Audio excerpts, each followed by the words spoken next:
ಓಂ ಶಾಂತಿ. ಈ ದಿನದ ಮುರಳಿಯ ದಿನಾಂಕವಾಗಿದೆ 30-3-2026. ಪ್ರಾತಃ ಮುರಳಿ ಬಾಪ್ತಾದ ಮಧುಬನ್. ಮಧುರ ಮಕ್ಕಳೇ, ಶಿವ ಬಾಬಾರವರಿಂದ ರಚಿಸಿರುವ ಈ ರುದ್ರ ಜ್ಞಾನ ಯಜ್ಞವನ್ನು ನೀವು ಬಹಳ ಸಂಪಾಲನೆ ಮಾಡಬೇಕಾಗಿದೆ. ಇದು ಸ್ವರಾಜ್ಯವನ್ನು ಪಡೆಯುವುದಕ್ಕಾಗಿ ಬೇಹದ್ದಿನ ಯಜ್ಞವಾಗಿದೆ. ಪ್ರಶ್ನೆಯಾಗಿದೆ, ಈ ರುದ್ರ ಯಜ್ಞದ ಪ್ರತಿ ಯಾವ ಮಕ್ಕಳಿಗೆ ಗೌರವವಿರುತ್ತದೆ? ಉತ್ತರ: ಯಾರು ಇದರ ವಿಶೇಷತೆಗಳನ್ನು ತಿಳಿದುಕೊಂಡಿರುವರೋ ಅವರಿಗೆ ಇದರ ಪ್ರತಿ ಗೌರವವಿರುತ್ತದೆ. ನಿಮಗೆ ತಿಳಿದಿದೆ, ಈ ರುದ್ರ ಯಜ್ಞದಿಂದ ನಾವು ಕವಡೆಯಿಂದ ವಜ್ರ ಸಮಾನರಾಗುತ್ತೇವೆ. ಇದರಲ್ಲಿ ಇಡೀ ಹಳೆಯ ಪ್ರಪಂಚವು ಸ್ವಾಹ ಆಗುತ್ತದೆ. ಈ ಹಳೆಯ ಶರೀರವನ್ನು ಸಹ ಸ್ವಾಹ ಮಾಡಬೇಕಾಗಿದೆ. ಯಜ್ಞದಲ್ಲಿ ವಿಘ್ನವಾಗುವಂತಹ ಯಾವುದೇ ನಿಯಮಕ್ಕೆ ವಿರುದ್ಧವಾದ ಕರ್ಮ ಮಾಡಬಾರದು. ಯಾವಾಗ ಇದರ ಪ್ರತಿ ಗಮನವಿರುವುದೋ ಆಗಲೇ ಗೌರವವನ್ನಿಡಲು ಸಾಧ್ಯ. ಗೀತೆಯಾಗಿದೆ: ಮಾತೆ ಓ ಮಾತೆ, ನೀನೇ ಎಲ್ಲರ ಭಾಗ್ಯವಿದಾತೆ. ಓಂ ಶಾಂತಿ. ಮಕ್ಕಳು, ಗೀತೆಯನ್ನು ಕೇಳಿದಿರಿ. ಯಾರು ಇದನ್ನು ರಚಿಸಿದ್ದಾರೆಯೋ ಅವರಂತೂ ಈ ತಾಯಿಯ ಬಗ್ಗೆ ತಿಳಿದುಕೊಂಡೇ ಇಲ್ಲ. ಜಗದಂಬೆ ಎಂಬ ಹೆಸರನ್ನು ಕೇಳಿದ್ದಾರೆ, ಆದರೆ ಅವರು ಯಾರಾಗಿದ್ದರು, ಏನು ಮಾಡಿ ಹೋದರು ಎಂಬುದು ನೀವು ಮಕ್ಕಳ ವಿನಃ ಯಾರಿಗೂ ತಿಳಿದಿಲ್ಲ. ಜಗದಂಬೆ ಇದ್ದಾರೆ ಅಂದ ಮೇಲೆ ಅವಶ್ಯವಾಗಿ ತಂದೆಯೂ ಇದ್ದಾರೆ, ಮಕ್ಕಳು ಇದ್ದಾರೆ. ಯಾರು ಜಗದಂಬೆಯ ಬಳಿ ಹೋಗುವರೋ ಅವರ ಬುದ್ಧಿಯಲ್ಲಿ ಈ ತಿಳುವಳಿಕೆ ಇಲ್ಲ. ಕೇವಲ ಮೂರ್ತಿಯ ಪೂಜಾರಿಗಳಾಗಿದ್ದಾರೆ. ದೇವಿಯ ಮುಂದೆ ಹೋಗಿ ಬೇಡುತ್ತಾರೆ. ಈಗ ಇದು ರಾಜಸ್ವ ಅಶ್ವಮೇಧ ಅವಿನಾಶಿ ರುದ್ರ ಜ್ಞಾನಯಜ್ಞವಾಗಿದೆ. ಇದರ ರಚಯಿತರು ಮಾತಾಪಿತರಾಗಿದ್ದಾರೆ. ತತತ್ವಂ. ನೀವು ಸಹ ಯಜ್ಞದ ರಚಯಿತರಾಗಿದ್ದೀರಿ. ನೀವೆಲ್ಲರೂ ಈ ಯಜ್ಞದ ಸಂಪಾಲನೆ ಮಾಡಬೇಕಾಗಿದೆ. ಯಜ್ಞದ ಪ್ರತಿ ಬಹಳ ಗೌರವವಿರಬೇಕು. ಯಜ್ಞದ ಪೂರ್ಣ ಸಂಪಾಲನೆ ಮಾಡಬೇಕಾಗಿದೆ. ಇದು ಪ್ರಧಾನ ಕೇಂದ್ರವಾಗಿದೆ. ಇನ್ನೂ ಶಾಖೆಗಳಿವೆ. ಮಮ್ಮ, ಬಾಬಾ ಮತ್ತು ನೀವು ಮಕ್ಕಳು, ನೀವೆಲ್ಲರೂ ಈ ಯಜ್ಞದ ಮೂಲಕ ಭವಿಷ್ಯದಲ್ಲಿ ವಜ್ರ ಸಮಾನರಾಗುತ್ತಿದ್ದೀರಿ ಅಂದ ಮೇಲೆ ಇಂತಹ ಯಜ್ಞವನ್ನು ಎಷ್ಟು ಸಂಪಾಲನೆ ಮಾಡಬೇಕು ಮತ್ತು ಗೌರವವೂ ಇಡಬೇಕು. ಎಷ್ಟೊಂದು ಪ್ರೀತಿ ಇರಬೇಕು.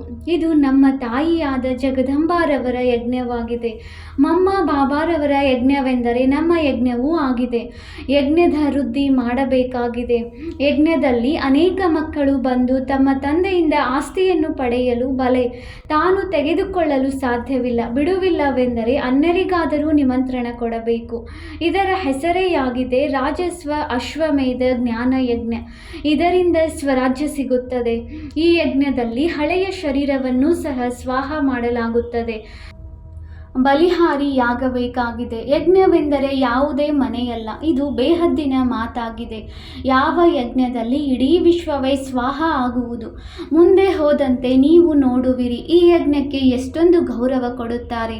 ಇಲ್ಲಿ ಅನೇಕರಿಗೆ ಇದರ ಪ್ರತಿ ಗೌರವವೇ ಇಲ್ಲ. ಇಷ್ಟೊಂದು ಮಂದಿ ಯಜ್ಞದ ಮಕ್ಕಳಿದ್ದಾರೆ. ಹೊಸ ಮಕ್ಕಳು ಜನ್ಮ ಪಡೆಯುತ್ತಿರುತ್ತಾರೆ ಅಂದ ಮೇಲೆ ಈ ಯಜ್ಞದ ಪ್ರತಿ ಎಷ್ಟೊಂದು ಗೌರವವಿಡಬೇಕು. ಆದರೆ ಅನೇಕರಿಗೆ ಇದರ ಪ್ರತಿ ಬೆಲೆಯೇ ಇಲ್ಲ. ಇದು ಇಷ್ಟು ದೊಡ್ಡ ಯಜ್ಞವಾಗಿದೆ. ಯಾವುದರಿಂದ ಮನುಷ್ಯರು ಕವಡೆಯಿಂದ ವಜ್ರ ಸಮಾನ, ಭ್ರಷ್ಟಾಚಾರಿಯಿಂದ ಶ್ರೇಷ್ಠಾಚಾರಿಯಾಗುತ್ತಾರೆ. ಆದ್ದರಿಂದ ತಂದೆಯು ತಿಳಿಸುತ್ತಾರೆ, ಯಜ್ಞವನ್ನು ರಚಿಸುತ್ತಾ ಇರಿ. ಅದರಲ್ಲಿ ಒಬ್ಬರು ಶ್ರೇಷ್ಠಾಚಾರಿಯಾದರೂ ಸಹ ಅಹೋ ಸೌಭಾಗ್ಯ. ಎಷ್ಟೊಂದು ಲಕ್ಷಾಂತರ ಮಂದಿರಗಳಿವೆ, ಆದರೆ ಅಲ್ಲಿ ಯಾರೂ ಶ್ರೇಷ್ಠಾಚಾರಿಯಾಗುವುದಿಲ್ಲ. ಇಲ್ಲಾದರೆ ಕೇವಲ 3 ಹೆಜ್ಜೆಗಳಷ್ಟು ಭೂಮಿ ಬೇಕು. ಯಾರೇ ಬಂದರೂ ಸಹ ಒಮ್ಮೆಲೆ ಅವರ ಜೀವನವು ಸುಧಾರಣೆಯಾಗಲಿ. ಯಜ್ಞದ ಪ್ರತಿ ಎಷ್ಟೊಂದು ಗೌರವವಿರಬೇಕು. ಬಾಬಾ, ನಾವು ನಮ್ಮ ಮನೆಯಲ್ಲಿ ಸೇವಾ ಕೇಂದ್ರವನ್ನು ತೆರೆಯುವುದೇ ಎಂದು ಅನೇಕ ಮಕ್ಕಳು ತಂದೆಗೆ ಪತ್ರ ಬರೆಯುತ್ತಾರೆ. ತಂದೆಯೂ ತಿಳಿಸುತ್ತಾರೆ, ಒಳ್ಳೆಯದು ಮಕ್ಕಳೇ, ಯಜ್ಞ ಭೂಮಿಯನ್ನು ಮಾಡಿ. ಕೆಲವರ ಕಲ್ಯಾಣವಾದರೂ ಆಗುವುದು. ಈ ಯಜ್ಞದ ಮಹಿಮೆಯು ಬಹಳ ಭಾರಿಯಾಗಿದೆ. ಯಜ್ಞದ ಭೂಮಿಯಾಗಿದೆ. ಇಲ್ಲಿ ಮಕ್ಕಳು ಅನ್ಯರ ಕಲ್ಯಾಣ ಮಾಡುತ್ತಿರುತ್ತಾರೆ. ಇಂತಹ ಯಜ್ಞಕ್ಕೆ ಬಹಳ ಮಾನ್ಯತೆ ಬೇಕು. ಆದರೆ ಪೂರ್ಣ ಜ್ಞಾನವಿಲ್ಲದ ಕಾರಣ ಇಷ್ಟೊಂದು ಗೌರವವನ್ನು ಇಡುವುದಿಲ್ಲ. ಯಜ್ಞದಲ್ಲಿ ವಿಘ್ನಗಳನ್ನು ಹಾಕುವವರು ಅನೇಕರಿದ್ದಾರೆ. ಇದು ಶಿವ ತಂದೆಯ ಯಜ್ಞವಾಗಿದೆ ಅಂದ ಮೇಲೆ ಮಾತಾಪಿತರು ಒಟ್ಟಿಗೆ ಇದ್ದಾರೆ. ಈ ಮಮ್ಮ ಬಾಬಾರವರಿಂದ ಏನೂ ಸಿಗುವುದಿಲ್ಲ, ಎಲ್ಲವೂ ಬೇಹದ್ದಿನ ತಂದೆಯಿಂದಲೇ ಸಿಗುತ್ತದೆ. ಅವರು ಒಬ್ಬರೇ ಆಗಿದ್ದಾರೆ. ಶರೀರಧಾರಿಗಳಿಗೆ ಮಮ್ಮ ಬಾಬಾ ಎಂದು ಹೇಳಲಾಗುತ್ತದೆ. ನಿರಾಕಾರನಿಗಂತೂ ಶರೀರವಿಲ್ಲ. ಆದ್ದರಿಂದ ತಂದೆಯು ತಿಳಿಸುತ್ತಾರೆ, ಈ ಸಾಕಾರಿ ತಂದೆಯನ್ನು ನೀವು ನೋಡಬೇಡಿ, ನನ್ನೊಬ್ಬನನ್ನೇ ನೆನಪು ಮಾಡಿ. ಈ ಬ್ರಹ್ಮಾರವರು ಸಹ ನನ್ನನ್ನೇ ನೆನಪು ಮಾಡುತ್ತಾರೆ, ಚಿತ್ರಗಳಲ್ಲಿ ತೋರಿಸುತ್ತಾರೆ. ರಾಮ, ಕೃಷ್ಣ, ಬ್ರಹ್ಮ ಮೊದಲಾದವರೆಲ್ಲರೂ ಭಗವಂತನನ್ನೇ ನೆನಪು ಮಾಡುತ್ತಾರೆ. ವಾಸ್ತವದಲ್ಲಿ ಅಲ್ಲಿ ಯಾರೂ ನೆನಪು ಮಾಡುವುದಿಲ್ಲ. ಅವರಿಗೆ ಪ್ರಾರಬ್ಧ ಸಿಕ್ಕಿರುತ್ತದೆ ಅಂದ ಮೇಲೆ ಭಗವಂತನನ್ನು ನೆನಪು ಮಾಡುವ ಅವಶ್ಯಕತೆ ಏನಿದೆ? ನಾವು ಪತಿತರಾಗಿದ್ದೇವೆ, ಆದ್ದರಿಂದ ಪಾವನರು ಆಗುವುದಕ್ಕಾಗಿ ನಾವೇ ತಂದೆಯನ್ನು ನೆನಪು ಮಾಡಬೇಕಾಗಿದೆ. ಮಹಿಮೆಯೂ ಸಹ ಅವರೊಬ್ಬರದೇ ಆಗಿದೆ. ಅವರ ಕಾರಣ ಇವರಿಗೆ, ಬ್ರಹ್ಮ ತಂದೆಯವರಿಗೆ ಮಾನ್ಯತೆ ಇದೆ. ಈಗಂತೂ ಯಾವುದೇ ದೇಹದಾರಿಯನ್ನು ನೆನಪು ಮಾಡಬಾರದು. ದೇಹದಾರಿಯಿಂದ ಅವರ ಪರಿಚಯ ಸಿಗುತ್ತದೆ, ಆದರೆ ನೆನಪು ಮಾತ್ರ ಶಿವ ತಂದೆಯನ್ನೇ ಮಾಡಬೇಕಾಗಿದೆ. ಈ ಬ್ರಹ್ಮನು ದೇಹದಾರಿಯಾಗಿದ್ದಾರೆ, ಎಲ್ಲರೂ ಪರಿಚಯ ಕೊಡುತ್ತಾರೆ. ಆದರೆ ಇಂತಹ ತಿಳುವಳಿಕೆಹೀನ ಮಕ್ಕಳು ಅನೇಕರಿದ್ದಾರೆ. ಅವರು ನೇರವಾಗಿ ಶಿವ ತಂದೆಯ ಪ್ರೇರಣೆಯಿಂದ ನಾವು ಜ್ಞಾನವನ್ನು ತೆಗೆದುಕೊಳ್ಳುತ್ತೇವೆಂದು ಹೇಳುತ್ತಾರೆ. ಒಂದು ವೇಳೆ ಆ ರೀತಿ ಇದ್ದಿದ್ದರೆ ಈ ರಥದಲ್ಲಿ ತಂದೆಯು ಬರುವ ಅವಶ್ಯಕತೆಯಾದರೂ ಏನು? ಈ ಸಾಕಾರಿ ತಂದೆಯೊಂದಿಗೆ ನಮಗೇನು ಕೆಲಸ ಎಂದು ತಿಳಿದುಕೊಳ್ಳುವವರು ಇದ್ದಾರೆ. ಆದರೆ ತಂದೆಯು ತಿಳಿಸುತ್ತಾರೆ, ಮಕ್ಕಳೇ, ಮನ್ಮನಾಭವ, ನನ್ನನ್ನು ನೆನಪು ಮಾಡಿ. ಆದರೆ ನಾನೂ ಸಹ ಇವರ ಮೂಲಕವೇ ತಿಳಿಸುತ್ತೇನಲ್ಲವೇ? ಅಂದ ಮೇಲೆ ಇವರಿಗೂ ಗೌರವ ಕೊಡಬೇಕು. ಯಾರು ನಂಬರ್ ವಾರ್ ಸಿಂಹಾಸನದ ಮೇಲೆ ಕುಳಿತುಕೊಳ್ಳುವವರಿದ್ದಾರೆಯೋ ಅವರೇ ಗೌರವ ಕೊಡುತ್ತಾರೆ.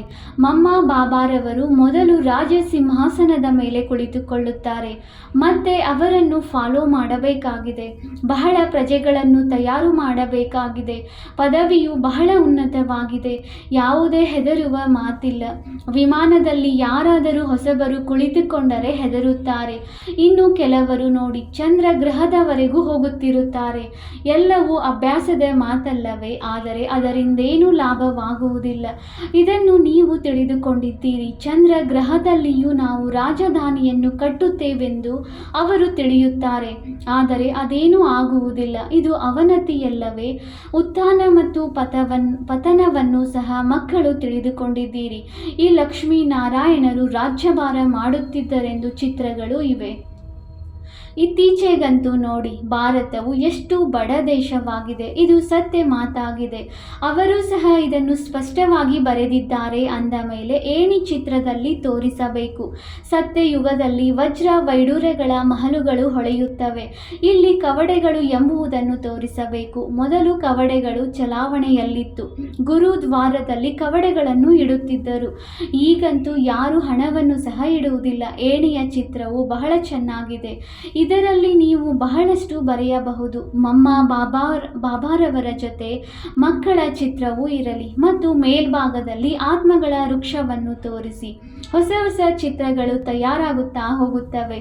ಇದರಿಂದ ತಿಳಿಸುವುದಕ್ಕೂ ಸಹಜವಾಗುವುದು, ಹೇಗೆ ಉತ್ಥಾನ ಮತ್ತು ಪತನವಾಗುತ್ತದೆ. ನಾವು ನಿರಾಕಾರಿ ಪ್ರಪಂಚದಲ್ಲಿ ಹೋಗಿ ಮತ್ತೆ ಸಾಕಾರಿ ಪ್ರಪಂಚದಲ್ಲಿ ಬರುತ್ತೇವೆ. ಮತ್ತೆ ತಿಳಿಸಲು ಬಹಳ ಸಹಜವಾಗುತ್ತದೆ. ಒಂದು ವೇಳೆ ಅರ್ಥವಾಗಲಿಲ್ಲವೆಂದರೆ ಅವರ ಅದೃಷ್ಟದಲ್ಲಿಲ್ಲವೆಂದು ತಿಳಿಯಿರಿ. ನಾಟಕವನ್ನು ಸಾಕ್ಷಿಯಾಗಿದ್ದು ನೋಡಬೇಕಾಗಿದೆ. ಮಕ್ಕಳಿಗೆ ಯಜ್ಞದ ಪ್ರತಿ ಬಹಳ ಗೌರವವಿರಬೇಕು. ಯಜ್ಞದ ಒಂದು ಪೈಸೆಯನ್ನು ಸಹ ಅನುಮತಿ ಇಲ್ಲದೆ ತೆಗೆದುಕೊಳ್ಳಬಾರದು. ಮಾತಾಪಿತರ ಅನುಮತಿ ಇಲ್ಲದೆ ಅನ್ಯರಿಗೆ ಕೊಡುವುದು ಮಹಾನ್ ಪಾಪವಾಗಿದೆ. ನೀವಂತೂ ಮಕ್ಕಳಾಗಿದ್ದೀರಿ ಅಂದ ಮೇಲೆ ಯಾವ ಸಮಯದಲ್ಲಿ ಏನು ಬೇಕಾದರೂ ಸಿಗುತ್ತದೆ. ಆದ್ದರಿಂದ ಹೆಚ್ಚಿಗೆ ತೆಗೆದುಕೊಂಡು ಇಟ್ಟುಕೊಳ್ಳುವುದೇ ಸಿಗುತ್ತದೆಯೋ ಇಲ್ಲವೋ ಎಂದು ಆಲೋಚಿಸುತ್ತಾರೆ. ಆದರೆ ಹೀಗೆ ತಿಳಿದು ಇಟ್ಟುಕೊಳ್ಳುವುದರಿಂದ ಮತ್ತೆ ಮನಸ್ಸು ತಿನ್ನುತ್ತದೆ. ಏಕೆಂದರೆ ಇದು ನಿಯಮಕ್ಕೆ ವಿರುದ್ಧವಾದ ಕೆಲಸವಲ್ಲವೇ? ನಿಮಗೆ ಯಾವಾಗ ಏನು ಬೇಕಾದರೂ ಯಜ್ಞದಿಂದ ಸಿಗುತ್ತದೆ. ತಂದೆಯು ತಿಳಿಸಿದ್ದಾರೆ, ಅಂತ್ಯ ಕಾಲದಲ್ಲಿ ಯಾರು ಬೇಕಾದರೂ ಸಾವನ್ನಪ್ಪುತ್ತಾರೆ. ಆದ್ದರಿಂದ ಅಂತ್ಯ ಸಮಯದಲ್ಲಿ ಯಾರು ಪಾಪ ಮಾಡಿರುತ್ತಾರೆಯೋ ಅವರಿಗೆ ಆ ಕೆಟ್ಟದ್ದೆಲ್ಲವೂ ಸನ್ಮುಖದಲ್ಲಿ ನೆನಪು ಬರುತ್ತಿರುತ್ತದೆ. ಆದ್ದರಿಂದ ತಂದೆಯು ಯಾವಾಗಲೂ ತಿಳಿಸುತ್ತಾರೆ, ಮಕ್ಕಳೇ, ಒಳಗೆ ಯಾವುದೇ ದ್ವಂದ್ವವಿರಬಾರದು. ಹೃದಯವು ಸ್ವಚ್ಛವಾಗಿದ್ದರೆ ಅಂತಿಮ ಕ್ಷಣದಲ್ಲಿ ಏನು ಮುಂದೆ ಬರುವುದಿಲ್ಲ. ಯಜ್ಞದಿಂದ ಎಲ್ಲವೂ ಸಿಗುತ್ತಿರುತ್ತದೆ. ಅನೇಕ ಮಕ್ಕಳಿದ್ದಾರೆ.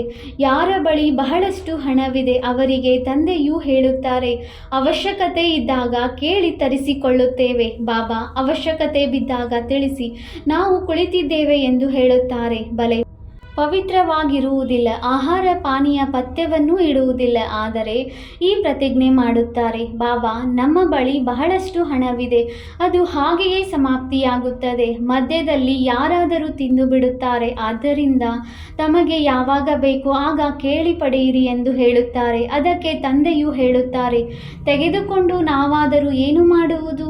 ಮನೆ ಕಟ್ಟಿಸಬೇಕಾದರೆ ಹಣವು ತಾನಾಗಿಯೇ ಬರುತ್ತದೆ. ಮನೆಯಲ್ಲಿ ಅನೇಕ ಮಕ್ಕಳು ಕುಳಿತಿದ್ದಾರೆ ಅಂದ ಮೇಲೆ ಅಂತಹ ಮಕ್ಕಳು ಸಹ ಶ್ರೇಷ್ಠ ಪದವಿಯನ್ನು ಪಡೆಯುತ್ತಾರೆ. ಪ್ರಜೆಗಳಲ್ಲಿಯೂ ಸಹ ಯಾವುದೇ ಕಡಿಮೆ ಪದವಿ ಇಲ್ಲ. ರಾಜರಿಗಿಂತಲೂ ಕೆಲವರು ಸಾಹುಕಾರರು ಬಹಳ ಧನವಂತರೂ ಆಗಿರುತ್ತಾರೆ. ಆದ್ದರಿಂದ ಒಳಗೆ ಯಾವುದೇ ಇಂತಹ ವಿಚಾರ ಮಾಡಬಾರದು. ನಿಮ್ಮ ಪ್ರತಿಜ್ಞೆಯಾಗಿದೆ, ಬಾಬಾ ತಾವು ಏನನ್ನು ತಿನ್ನಿಸುತ್ತೀರೋ ಅದನ್ನೇ ತಿನ್ನುವೆವು. ಈ ರೀತಿ ಹೇಳಿದ ನಂತರ ಅದರಂತೆ ನಡೆಯಲಿಲ್ಲವೆಂದರೆ ದುರ್ಗತಿಯಾಗಿ ಬಿಡುತ್ತದೆ. ತಂದೆಯು ಸದ್ಗತಿ ನೀಡಲು ಬಂದಿದ್ದಾರೆ. ಒಂದು ವೇಳೆ ಶ್ರೇಷ್ಠ ಪದವಿಯನ್ನು ಪಡೆಯಲಿಲ್ಲವೆಂದರೆ ದುರ್ಗತಿ ಎಂದೇ ಹೇಳಲಾಗುತ್ತದೆಯಲ್ಲವೇ? ಸತ್ಯ ಯುಗದಲ್ಲಿಯೂ ಸಹ ಬಹಳ ಸಾಹುಕಾರರು, ಕೆಲವರು ಕಡಿಮೆ ಪದವಿಯವರು, ಕೆಲವರು ಉನ್ನತ ಪದವಿಯವರು ಇರುತ್ತಾರಲ್ಲವೇ? ನೀವು ಮಕ್ಕಳು ಶ್ರೀಮತದಂತೆ ಪುರುಷಾರ್ಥ ಮಾಡಬೇಕಾಗಿದೆ.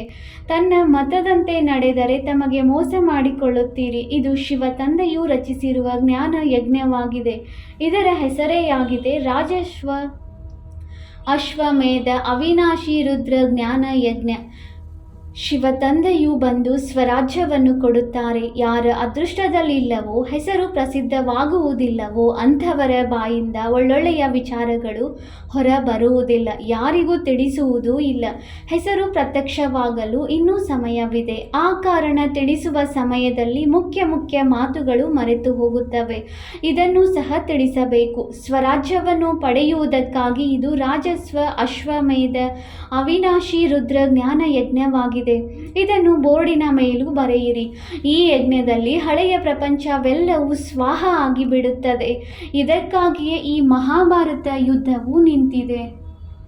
ವಿನಾಶಕ್ಕೆ ಮೊದಲು ಈ ಸ್ವರಾಜ್ಯದ ಪದವಿಯನ್ನು ಪಡೆದುಕೊಳ್ಳಬೇಕೆಂದರೆ ಬಂದು ಪಡೆದುಕೊಳ್ಳಿ. ಬೋರ್ಡಿನ ಮೇಲಂತೂ ನೀವು ಬಹಳಷ್ಟು ಬರೆಯಬಹುದು.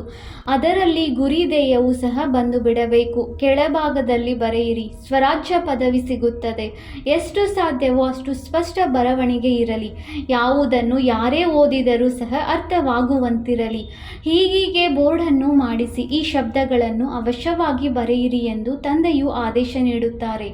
ಮುಂದೆ ಹೋದಂತೆ ಬಹಳಷ್ಟು ಈ ಯಜ್ಞದ ಪ್ರಭಾವ ಬೀರುವುದು. ಬಿರುಗಾಳಿಗಳಂತೂ ಬಹಳ ಬರುತ್ತವೆ. ಸತ್ಯದ ದೋಣಿಯು ಅಲುಗಾಡುವುದೇ ಹೊರತು ಮುಳುಗುವುದಿಲ್ಲವೆಂದು ಹೇಳುತ್ತಾರೆ. ಅಂದಾಗ ಈಗ ಕ್ಷೀರ ಸಾಗರದ ಕಡೆ ಹೋಗಬೇಕಾಗಿದೆ. ಆದ್ದರಿಂದ ವಿಷಯ ಸಾಗರದ ಕಡೆ ಮನಸ್ಸಿರಬಾರದು. ಯಾರು ಜ್ಞಾನವನ್ನು ತೆಗೆದುಕೊಳ್ಳುವುದಿಲ್ಲವೋ ಅವರ ಹಿಂದೆ ಬಿದ್ದು ತನ್ನ ಸಮಯವನ್ನು ವ್ಯರ್ಥ ಮಾಡಬಾರದು. ತಿಳುವಳಿಕೆಯಂತೂ ಬಹಳ ಸಹಜವಾಗಿದೆ. ನೀವೇ ಪೂಜ್ಯ ದೇವಿ ದೇವತೆಗಳಾಗಿದ್ದೀರಿ, ಈಗ ಪೂಜಾರಿಗಳಾಗಿದ್ದೀರಿ. ಪುನಃ ತಂದೆಯೂ ತಿಳಿಸುತ್ತಾರೆ, ನನ್ನೊಬ್ಬನನ್ನೇ ನೆನಪು ಮಾಡಿರಿ, ಆಗ ತುಕ್ಕು ಬಿಟ್ಟು ಹೋಗುವುದು. ನಿಮ್ಮ ಪಾಪಗಳು ಭಸ್ಮವಾಗುವವು. ಮತ್ಯಾವುದೇ ಉಪಾಯವಿಲ್ಲ. ಇದೇ ಸತ್ಯವಾದ ಉಪಾಯವಾಗಿದೆ. ಆದರೆ ಮಕ್ಕಳು ಯೋಗದಲ್ಲಿರುವುದಿಲ್ಲ. ಬಹಳ ದೇಹಾಭಿಮಾನವಿದೆ. ದೇಹಾಭಿಮಾನವು ಕಳೆದಾಗಲೇ ಯೋಗದಲ್ಲಿರಲು ಸಾಧ್ಯ. ಮತ್ತೆ ಕರ್ಮಾತೀತ ಸ್ಥಿತಿಯಾಗುವುದು. ಅಂತಿಮದಲ್ಲಿ ಯಾವುದೇ ವಸ್ತು ನೆನಪಿಗೆ ಬರಬಾರದು. ಕೆಲವು ಮಕ್ಕಳಿಗಂತೂ ಕೆಲವೊಂದು ವಸ್ತುಗಳಲ್ಲಿ ಇಷ್ಟೊಂದು ಮೋಹ ಉಂಟಾಗಿ ಬಿಡುತ್ತದೆ, ಅದರ ಮಾತೇ ಕೇಳಬೇಡಿ. ಶಿವ ತಂದೆಯನ್ನು ಎಂದೂ ನೆನಪು ಮಾಡುವುದಿಲ್ಲ. ವಾಸ್ತವದಲ್ಲಿ ಇಂತಹ ತಂದೆಯನ್ನು ಬಹಳ ವಿಶೇಷವಾಗಿ ನೆನಪು ಮಾಡಬೇಕಾಗಿದೆ. ಕೈ ಕೆಲಸ ಮಾಡುತ್ತಿರಲಿ, ಬುದ್ಧಿಯು ತಂದೆಯ ನೆನಪು ಮಾಡಲಿ ಎಂದು ಹೇಳಲಾಗುತ್ತದೆ. ಆದರೆ ಈ ರೀತಿ ನೆನಪಿರುವವರು ಬಹಳ ವಿರಳ. ನಡವಳಿಕೆಯಿಂದಲೇ ಅರ್ಥವಾಗುತ್ತದೆ. ಯಜ್ಞದ ಪ್ರತಿ ಗೌರವವೂ ಇರುವುದಿಲ್ಲ. ಈ ಯಜ್ಞವನ್ನು ಬಹಳ ಸಂಭಾಲನೆ ಮಾಡಬೇಕು. ಸಂಭಾಲನೆ ಮಾಡಿದಿರಿ ಎಂದರೆ ತಂದೆಯನ್ನು ಖುಷಿಪಡಿಸಿದಿರಿ ಎಂದರ್ಥ. ಪ್ರತಿಯೊಂದು ಮಾತಿನಲ್ಲಿ ಎಚ್ಚರ ವಹಿಸಬೇಕು. ಬಡವರ ಒಂದೊಂದು ಪೈಸೆಯು ಈ ಯಜ್ಞದಲ್ಲಿ ಬೀಳುತ್ತದೆ. ಆದ್ದರಿಂದ ಅವರು ಪದುಮಾಪತಿಗಳಾಗುತ್ತಾರೆ. ಮಾತೆಯರು ಯಾರ ಬಳಿ ಏನೂ ಇರುವುದಿಲ್ಲವೋ ಅವರು ಸಹ 1-2 ರೂಪಾಯಿ ಎಂಟಾಣೆಯನ್ನು ಈ ಯಜ್ಞದಲ್ಲಿ ಕೊಡುತ್ತಾರೆ. ಇದರಿಂದ ಅವರು ಪದುಮಾಪತಿಗಳಾಗಿ ಬಿಡುತ್ತಾರೆ, ಏಕೆಂದರೆ ಬಹಳ ಭಾವನೆಯಿಂದ ಖುಷಿಯಿಂದ ತರುತ್ತಾರೆ. ತಂದೆಯು ತಿಳಿಸುತ್ತಾರೆ, ನಾನು ಬಡವರ ಬಂಧುವಾಗಿದ್ದೇನೆ, ನೀವು ಮಕ್ಕಳಿಗಾಗಿಯೇ ಬಂದಿದ್ದೇನೆ. ಕೆಲವರು 8 ಆನೆಯನ್ನು ತೆಗೆದುಕೊಂಡು ಬರುತ್ತಾರೆ, ಬಾಬಾ ಮನೆ ಕಟ್ಟಿಸುವುದರಲ್ಲಿ ಈ 1 ಇಟ್ಟಿಗೆಯನ್ನು ಹಾಕಿ ಎಂದು ಹೇಳುತ್ತಾರೆ. ಕೆಲವೊಮ್ಮೆ 2 ಹಿಡಿ ಧಾನ್ಯಗಳನ್ನು ತರುತ್ತಾರೆ. ಅವರ ಭಾವನೆಯ ಕಾರಣ ಅದು ಬಹಳಷ್ಟಾಗಿ ಬಿಡುತ್ತದೆ. ಒಂದೊಂದು ಕಣವೂ ಸಹ ಕಣಜದಷ್ಟಾಗಿ ಬಿಡುತ್ತದೆ. ನೀವು ಕುಳಿತು ಬಡವರಿಗೆ ದಾನ ಮಾಡಬೇಕೆಂದಲ್ಲ, ಬಡವರಿಗಂತೂ ಮನುಷ್ಯರು ದಾನ ಮಾಡುತ್ತಾರೆ. ಪ್ರಪಂಚದಲ್ಲಿ ಹೀಗೆ ಅನೇಕರು ಬಡವರಿದ್ದಾರೆ. ಎಲ್ಲರೂ ಬಂದು ಇಲ್ಲಿ ಕುಳಿತು ಬಿಟ್ಟರೆ ತಲೆಯೇ ಕೆಡಿಸಿ ಬಿಡುವರು. ನಾವು ಯಜ್ಞದಲ್ಲಿ ಸಮರ್ಪಣೆಯಾಗುತ್ತೇವೆ ಎಂದು ಅನೇಕರು ಹೇಳುತ್ತಾರೆ, ಆದರೆ ಬಹಳ ಸಂಭಾಲನೆಯಿಂದ ಇಟ್ಟುಕೊಳ್ಳಬೇಕಾಗುತ್ತದೆ. ಯಜ್ಞದಲ್ಲಿ ಬಂದು ಏರುಪೇರು ಮಾಡುವಂತಾಗಬಾರದು. ಈ ಯಜ್ಞದಲ್ಲಂತೂ ಬಹಳ ಪುಣ್ಯಾತ್ಮರಾಗಬೇಕು, ಬಹಳ ಸಂಭಾಲನೆ ಮಾಡಬೇಕು. ಯಜ್ಞದ ಪ್ರತಿ ಗೌರವವೂ ಇರಬೇಕು. ಯಾವ ಈಶ್ವರೀಯ ಯಜ್ಞದಿಂದ ನಾವು ನಮ್ಮ ಶರೀರ ನಿರ್ವಹಣೆ ಮಾಡುತ್ತೇವೆ. ಆದ್ದರಿಂದ ಯಜ್ಞದ ಹಣವನ್ನು ಯಾರಿಗಾದರೂ ಕೊಡುವುದು ಬಹಳ ಪಾಪವಾಗಿದೆ. ಯಾರು ಕವಡೆಯಿಂದ ವಜ್ರ ಸಮಾನರಾಗುವರೋ, ಈಶ್ವರೀಯ ಸೇವೆಯಲ್ಲಿರುವರೋ ಅವರಿಗಾಗಿ ಈ ಹಣವಿದೆ. ಬಾಕಿ ಬಡವರು ಅಥವಾ ಯಾರೆಂದರೆ ಅವರಿಗೆ ಕೊಡುವ ಈ ದಾನ ಪುಣ್ಯವನ್ನಂತೂ ನೀವು ಜನ್ಮ ಜನ್ಮಾಂತರದಿಂದ ಮಾಡುತ್ತಾ ಬಂದಿದ್ದೀರಿ. ಇಳಿಯುತ್ತಾ ಪಾಪಾತ್ಮರೇ ಆಗತೊಡಗಿದ್ದೀರಿ. ನೀವು ಮಕ್ಕಳು ಎಲ್ಲರಿಗೆ ತಂದೆಯ ಪರಿಚಯವನ್ನು ಕೊಡುವುದಕ್ಕಾಗಿ ಚಿಕ್ಕ ಚಿಕ್ಕ ಗ್ರಾಮಗಳಲ್ಲಿಯೂ ಪ್ರದರ್ಶನ ಮಾಡುತ್ತಾ ಇರಿ. ಒಬ್ಬರು ಬಡವರು ಬಂದು ಜ್ಞಾನಿಯಾದರೂ ಸಹ ಒಳ್ಳೆಯದೇ, ಇದರಲ್ಲೇನೂ ಖರ್ಚು ಇಲ್ಲ. ಲಕ್ಷ್ಮೀನಾರಾಯಣರು ಈ ರಾಜ್ಯವನ್ನು ಪಡೆದರು. ಅವರು ಏನು ಖರ್ಚು ಮಾಡಿದರು? ಏನೂ ಇಲ್ಲ. ವಿಶ್ವದ ರಾಜ್ಯವನ್ನು ಪಡೆಯಲು ಏನೂ ಖರ್ಚು ಮಾಡಲಿಲ್ಲ. ಆ ಮನುಷ್ಯರಾದರೆ ಪರಸ್ಪರ ಎಷ್ಟೊಂದು ಹೊಡೆದಾಡುತ್ತಾರೆ, ಸಿಡಿಮದ್ದಿಗಾಗಿ ಎಷ್ಟೊಂದು ಖರ್ಚು ಮಾಡುತ್ತಾರೆ. ಆದರೆ ಇಲ್ಲಿ ಯಾವುದೇ ಖರ್ಚಿನ ಮಾತಿಲ್ಲ. ಕವಡೆಯೂ ಖರ್ಚಿಲ್ಲದೆ ಸೆಕೆಂಡಿನಲ್ಲಿ ವಿಶ್ವದ ರಾಜ್ಯ ಭಾಗ್ಯವನ್ನು ಪಡೆದುಕೊಳ್ಳಿ. ತಂದೆಯನ್ನು ನೆನಪು ಮಾಡಿ, ಆಗ ಅವರ ಆಸ್ತಿಯೂ ಇದ್ದೇ ಇದೆ. ಎಷ್ಟು ಸಾಧ್ಯವೋ ಅಷ್ಟು ಸತ್ಯ ಹೃದಯದಿಂದ ಸತ್ಯ ಸಾಹೇಬನನ್ನು ರಾಜಿ ಮಾಡಿಕೊಳ್ಳಿ. ಆಗ ಸತ್ಯ ಖಂಡದ ಮಾಲೀಕರಾಗುವಿರಿ. ಇಲ್ಲಿ ಸುಳ್ಳು ನಡೆಯುವುದಿಲ್ಲ. ನೆನಪು ಮಾಡಬೇಕಾಗಿದೆ, ನಾವಂತೂ ಮಕ್ಕಳಾಗಿಯೇ ಇದ್ದೇವೆ ಎಂದಲ್ಲ. ನೆನಪು ಮಾಡುವುದರಲ್ಲಿ ಬಹಳ ಪರಿಶ್ರಮವಿದೆ. ಯಾವುದೇ ವಿಕರ್ಮ ಮಾಡಿದರೆ ಬಹಳ ಗೊಂದಲದಲ್ಲಿ ಬಂದು ಬಿಡುವಿರಿ. ಬುದ್ಧಿಯು ಸ್ಥಿರವಾಗುವುದಿಲ್ಲ. ತಂದೆಯಂತೂ ಅನುಭವಿಯಲ್ಲವೇ, ಎಲ್ಲವನ್ನೂ ತಿಳಿಸುತ್ತಿರುತ್ತಾರೆ. ಕೆಲವು ಮಕ್ಕಳು ತನ್ನನ್ನು ಎಲ್ಲ ಬಲ್ಲವನೆಂದು ತಿಳಿದುಕೊಳ್ಳುತ್ತಾರೆ, ಆದರೆ ತಂದೆಯು ತಿಳಿಸುತ್ತಾರೆ, ಬಹಳ ಪರಿಶ್ರಮವಿದೆ. ಮಾಯೆಯು ಬಹಳ ವಿಘ್ನಗಳನ್ನು ಹಾಕುತ್ತದೆ. ಒಳ್ಳೆಯದು. ಮಧುರಾತಿ ಮಧುರ ಅಗಲಿ ಹೋಗಿ ಮರಳಿ ಸಿಕ್ಕಿರುವ ಮಕ್ಕಳ ಪ್ರತಿ ಮಾತಾಪಿತ ಬಾಪ್ದಾದಾರವರ ನೆನಪು, ಪ್ರೀತಿ ಹಾಗೂ ಸುಪ್ರಭಾತ. ಆತ್ಮಿಕ ಮಕ್ಕಳಿಗೆ ಆತ್ಮಿಕ ತಂದೆಯ ನಮಸ್ತೆ. ನಾವು ಆತ್ಮಿಕ ಮಕ್ಕಳಿಂದ ಆತ್ಮಿಕ ತಂದೆಗೆ ನೆನಪು, ಪ್ರೀತಿ ಹಾಗೂ ನಮಸ್ತೆ ನಮಸ್ತೆ ನಮಸ್ತೆ. ಧಾರಣೆಗಾಗಿ ಮುಖ್ಯ ಸಾರ ಪಾಯಿಂಟ್ ನಂಬರ್ 1. ತಮ್ಮ ಈ ರುದ್ರ ಯಜ್ಞದ ಪ್ರತಿ ಬಹಳ ಗೌರವವನ್ನು ಇಡಬೇಕು. ಯಜ್ಞದ ವಾತಾವರಣವನ್ನು ಬಹಳ ಶುದ್ಧ ಶಕ್ತಿಶಾಲಿಯನ್ನಾಗಿ ಮಾಡುವುದರಲ್ಲಿ ಸಹಯೋಗಿಗಳು ಆಗಬೇಕಾಗಿದೆ. ಇದನ್ನು ಪ್ರೀತಿಯಿಂದ ಸಂಭಾಲನೆ ಮಾಡಬೇಕಾಗಿದೆ. Point number 2. ತನ್ನ ಬಳಿ ಏನನ್ನು ಮುಚ್ಚಿಟ್ಟುಕೊಂಡಿರಬಾರದು. ಹೃದಯ ಸ್ವಚ್ಛವಾಗಿದ್ದರೆ ಎಲ್ಲ ಬಯಕೆಗಳು ಈಡೇರುವವು. ಈ ಯಜ್ಞದ ಒಂದೊಂದು ಕವಡೆಯೂ ಸಹ ಅಮೂಲ್ಯವಾಗಿದೆ. ಆದ್ದರಿಂದ ಒಂದು ಕವಡೆಯನ್ನು ಸಹ ವ್ಯರ್ಥವಾಗಿ ಕಳೆಯಬಾರದು. ಯಜ್ಞದ ವೃದ್ಧಿಯಲ್ಲಿ ಸಹಯೋಗ ನೀಡಬೇಕಾಗಿದೆ. ವರದಾನ: 3 ಕಾಲಗಳನ್ನು ಮುಂದಿಟ್ಟುಕೊಂಡು ಪ್ರತಿಯೊಂದು ಕಾರ್ಯದಲ್ಲಿ ಸಫಲರಾಗುವಂತಹ ಸದಾ ವಿಜಯೀ ಭವ. ಲೌಕಿಕ ರೀತಿಯಲ್ಲಿಯೂ ಯಾರು ಬುದ್ಧಿವಂತರಾಗಿರುತ್ತಾರೆಯೋ ಅವರು ಹಿಂದೆ ಮುಂದೆ ಯೋಚಿಸಿ ತಿಳಿದುಕೊಂಡು ಹೆಜ್ಜೆಯನ್ನು ಇಡುತ್ತಾರೆ. ಹಾಗೆಯೇ ಇಲ್ಲಿಯೂ ಸಹ ತಾವು ಮಕ್ಕಳು ಯಾವಾಗ ಯಾವುದೇ ಕಾರ್ಯವನ್ನು ಮಾಡುತ್ತೀರೆಂದರೆ ಮೊದಲು 3 ಕಾಲಗಳನ್ನು ಮುಂದಿಟ್ಟುಕೊಂಡು ನಂತರ ಕಾರ್ಯವನ್ನು ಮಾಡಿರಿ. ಆ ಸಮಯದಲ್ಲಿ ಕೇವಲ ವರ್ತಮಾನವನ್ನೇ ನೋಡಬಾರದು. ಬೇಹದ್ದಿನ ತಿಳುವಳಿಕೆಯನ್ನು ಧಾರಣೆ ಮಾಡಿರಿ ಹಾಗೂ ಪ್ರತಿಯೊಂದು ಕರ್ಮವನ್ನು ವಿಜಯಿಯಾಗುವ ನಿಶ್ಚಯದ ಆಧಾರದ ಮೇಲೆ ಅಥವಾ ತ್ರಿಕಾಲದರ್ಶಿ ಸ್ಥಿತಿಯ ಆಧಾರದ ಮೇಲೆ ಮಾಡಿರಿ ಅಥವಾ ಮಾತನಾಡಿರಿ. ಹೀಗಿದ್ದಾಗ ಅಲೌಕಿಕ ಅಥವಾ ಅಸಾಧಾರಣರೆಂದು ಹೇಳುತ್ತಾರೆ. ಸ್ಲೋಗನ್: ಅಲ್ಪಕಾಲದ ದಡಗಳನ್ನು ನನ್ನದು ಎಂಬುದನ್ನು ಬಿಟ್ಟು ಒಬ್ಬ ತಂದೆಯನ್ನು ಆಶ್ರಯವನ್ನಾಗಿ ಮಾಡಿಕೊಳ್ಳುತ್ತೀರೆಂದರೆ ಪಾರಾಗಿ ಬಿಡುತ್ತೀರಿ. ಅವ್ಯಕ್ತ ಸೂಚನೆ: ನಿಶ್ಚಯದ ಫೌಂಡೇಶನ್ ತಳಪಾಯವನ್ನು ಬಲಗೊಳಿಸಿ ಸದಾ ನಿರ್ಭಯ ಮತ್ತು ನಿಶ್ಚಿಂತರಾಗಿರಿ.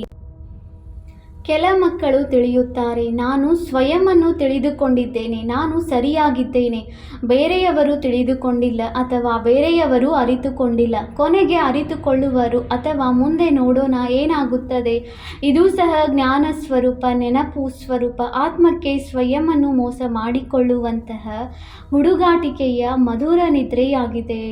ಯಾವ ಮಕ್ಕಳ ನಿಶ್ಚಯದ ಫೌಂಡೇಶನ್ ಶಕ್ತಿಶಾಲಿಯಾಗಿದೆ, ಅವರು ಎಂದೂ ಮುಚ್ಚಿಟ್ಟುಕೊಳ್ಳಲು ಸಾಧ್ಯವಿಲ್ಲ. ಅವರು ಸದಾ ನಿರ್ಭಯ ಮತ್ತು ನಿಶ್ಚಿಂತವಾಗಿರುತ್ತಾರೆ. ಓಂ ಶಾಂತಿ.